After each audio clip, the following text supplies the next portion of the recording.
Full disclaimer here, I am aware that layering products on my hair that didn't work for me to begin with may not end well. I really am just doing this more for the fun of it. It's a fun experiment to see what happens if I take all of the products throughout the year that I wasn't a huge fan of for one reason or another and put them together. So we'll see how my hair turns out. I currently have washed my hair, but I have not scratched out the crunch. I do want to note as well that this does not necessarily reflect poorly on the products if it does not turn out well. There is a possibility that it's partially just my hair or that they just don't work well together, in which case maybe just take this as a precaution and don't use these in conjunction. That being said, part of my motivation for this video is also just the fact that I really hate waste. I really just can't stand when I buy a product and feel like it doesn't work for my hair. So I wanted to experiment with these and see if I could come up with a way to make them work for me. Because there are a lot of different reasons that a product may not work for your hair. Maybe you used too much or too little, maybe it's just too heavy or too light, or maybe there's some ingredient in it that just doesn't work well for you, like glycerin or protein. So I'm going to walk through this process that I did with you, go through each product and how I kind of manipulated it to try to make it work for my hair. And then we'll see how it turned out. So stay tuned if this is something you're interested in. If you like this kind of content, please like and subscribe. If you are new to my channel, hi, my name is Lena and welcome to my bathroom. So I forgot to film this one in the shower, but I do want to talk briefly about shampoo and conditioner. I did use a shampoo and conditioner that I'm not a huge fan of, but I did not pick ones that I thought would actually damage my hair. So what I mean by that is I picked them based off of different reasons other than that they were drying. I just don't like them because in this scenario, if you have seen me use these before, you already know what I'm going to say, but the scent is just so overpowering, especially if you use both of these combined. It's strong enough it actually stings your nose. So if you haven't seen any of my previous videos, these are the Shea Moisture Purple Rice Water Color Care line. This is the shampoo, and this is actually the mask because I ran out of the conditioner. But these are still good products.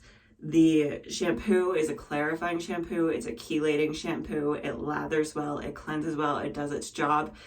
It's just the scent I can't stand. And the mask has the same exact scent. And it is still a good product. It still has that moisture and that protein that you're looking for in a deep conditioning mask. It's just combined, the scent is just very, very strong. And if you are sensitive to scents, it could be an issue. So this would be my advice. Two things. One, you could leave your shower door open. I have done that with these in the past when I lived at my previous house and my shower was a little smaller. And that's just going to help kind of release some of that scent so it's not trapped in such a tight space. Or you could mix them with other products. So use half as much and mix it with another product that doesn't have a strong scent or doesn't have any scent at all. That's going to help neutralize it a little bit so it's not quite so overpowering. Right, so after I was done in the shower, I got out and I started to style my hair. I didn't leave my hair a little wetter than normal. My logic kind of being a lot of these products don't work well for me because they're a little on the heavier side.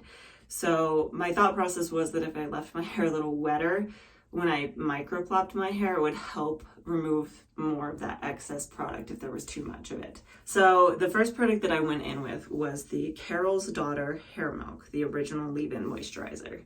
This does say it's for coils, curls, kinks, and waves.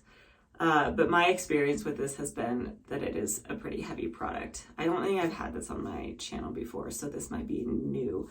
But either way, it does have soybean oil in it, it has cocoa seed butter, and it has shea butter. And then glycerin is pretty high up on the list as well, though it's not in the top 5. So that just depends on your personal preference. The way I've used this in the past that it works well for me is if I do a wash now style later routine, I will wash my hair, put this in as a leave-in conditioner, and then dry my hair. And that way the next day when I re-wet my hair to style it, if there's too much, it will kind of help rinse a lot of it out. But for this particular routine, what I did do to kind of counteract the weight of it was I actually mixed it with some water in my hands before applying. And then I really just kind of focused on my ends first and then worked it to my mids. And then by the time I got any higher than that, there really wasn't anything left on my hands. So we'll see how that went.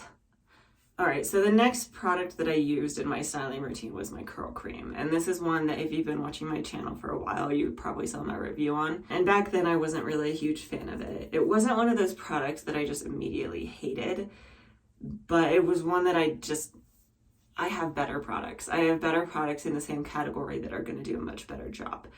And that would be the Salon Graphics Curl Power Nourishing Curl Cream. I will say, if you have never tried it before, and you don't really know much about it, it is not technically Curly Girl Method approved because it does have a wax in it.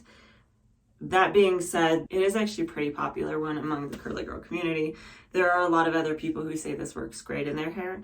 But for me, the biggest issue with this one is that it doesn't really give me nice curl clumps, which is the reason that I'm reaching for a curl cream over a leave-in conditioner. Now, I also thought that this was heavier than it was going to be because one of the things they really just advertise is it has coconut oil and shea butter in it, but they're actually the last two ingredients on the list, so it's really not necessarily that heavy of a product. So in hindsight, I probably actually should have used more of this, but the way that I used this instead this time, thinking that it was heavier, was I actually went in with less. And I probably really should have gone in with a little bit more, especially with how wet my hair was. So we'll see how this does. It may or may not work out for me. My hair might be really stringy. I'm not sure yet. All right, so the next step I took and the last step I took in my styling routine was to apply my gel. And the gel that I chose was the bioterra Defining Gel. This is a gel that a lot of people really, really like, and I can definitely see why. It's really easy to work with. It's a very lightweight gel. It's really hard to use too much. And the other reason I think people really like it is because it doesn't really give you much of a crunch. At least that is my experience. I have always really struggled to get a gel cast out of this. Now for me, that's not really necessarily a good thing or a great thing. It depends on the product. I like to see a gel cast just because that tells me it's gonna give me hold. If there isn't much of a cast, then it always makes me question the longevity of my style. So for this particular look, what I did instead of just kind of doing it how I normally do it, I guess, is I did actually take the gel and I raked it through my hair first, just hoping that if I coated each strand with it, that it would help give it a little bit more hold. And then I went in and I microplopped with my t-shirt, and my goal there was to microplop until no water came out, and I got almost there. So after I stopped getting a ton of water out of my hair, I did actually go in and add even more. And I added a considerable amount of it. I had almost a palmful, and I glazed it over my hair, I scrunched it into my hair.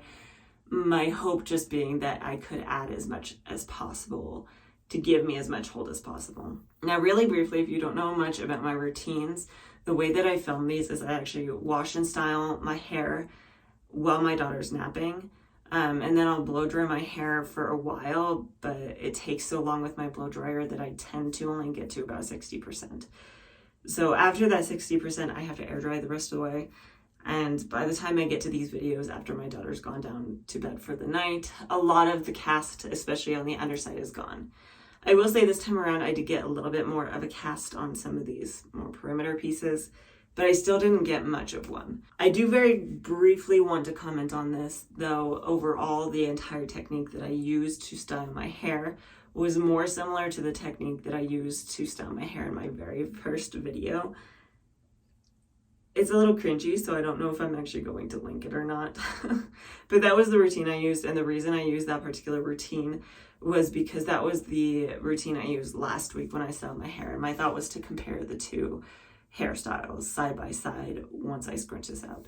All right, now that I've covered all of the products I've already used on my hair, I'm going to scrunch at the crunch. I do want to show you what it looks like though before I fluff it, just kind of for a reference.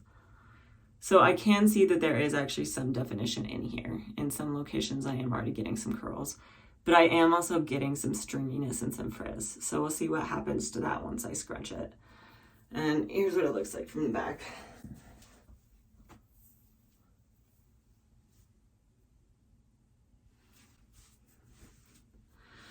Right, I am going to use an oil to scrunch it this time, and the oil I'm going to use is the Shea Moisture Purple Rice Water Oil Serum. Not really a surprise. Again, the scent is the same scent as the rest of the line. though if you're only using the oil, it's really not that strong, so I wouldn't be too concerned.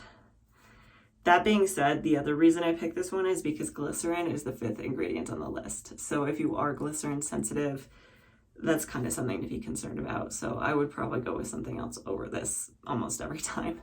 So I'm gonna go ahead and scrunch my hair and 1 or 2 pumps.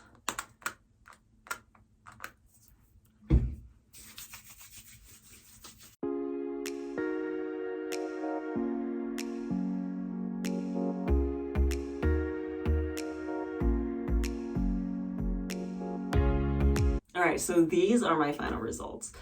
I want to talk about this a little bit because there's a few things on both ends, the pros and the cons, that kind of surprised me.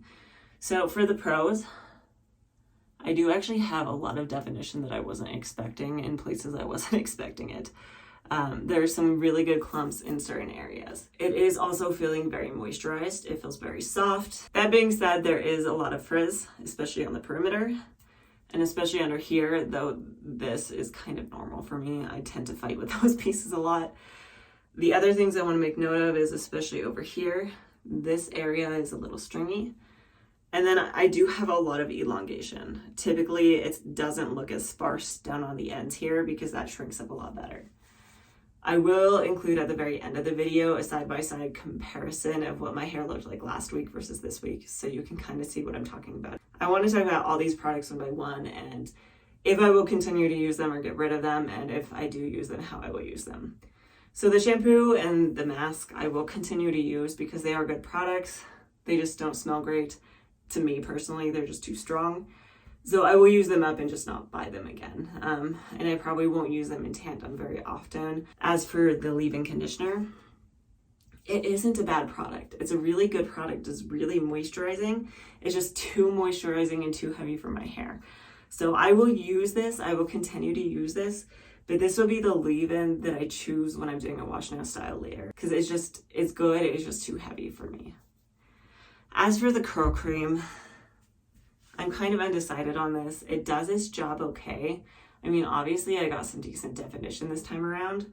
So maybe I just need to be more cautious with how much I use of it and how I apply it. Because that might be why I'm getting a lot of stringiness on the top portions, is because I didn't get enough product. So I'll have to think about this one a little bit more, but it is not one that I would buy again. I will try to use it up, but I wouldn't necessarily recommend it. Now onto the gel. I'm actually kind of rethinking this one, to be honest. A few things about it. So first off, I would not use it in the capacity I used it today. If you don't know a ton about gels, the more you layer underneath them, the less effective they become, especially when you have low porosity hair. All of that moisture is making it harder to get a hold on your product. It's making that cast harder to obtain. So in the future, how I would use this is actually as a one and done styler, a lot like the Uncle Funky's Daughter Curling Magic. If you look at the ingredients list in this does actually have a lot of different moisturizing ingredients. It has shea butter, it has coconut oil, it actually has some protein in it, it has hydrolyzed soy protein in it, and it actually has nettle extract too. So there's definitely some things in here that kind of remind me of the Uncle Funky's Daughter. So I think that's how I would test it next time I try it out, is as a one and done styler, nothing layered underneath it. And I think that's going to make this product work a lot better. And I think it's going to give me results that I'm going to like a lot more. And if you would like to see that, leave a comment below. On to the last product is the oil. I don't really mind this oil. Like I said, the scent is light enough with just the oil that it's kind of a nice perfumey scent, that it gives your hair kind of a nice scent to it. The glycerin doesn't really bother me personally. I would just reach for other products first. Not necessarily this one. I don't necessarily hate it. So I'm not saying don't buy this. I'm just saying be cautious. So my overall arching thoughts, this was a fun, interesting experiment.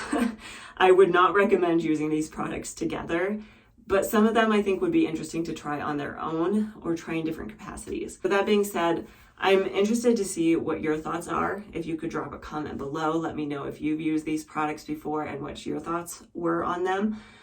Or if you have a product that you don't necessarily like the way that it worked the first time around, Have you just thrown it away, or have you found a way to make it work for you? And if so, what is that? Please let us know down in the comments below so we can help each other not waste product. That being said, I do post a new video every Tuesday, so if you like content like this, please like and subscribe, and hopefully I will see you next time.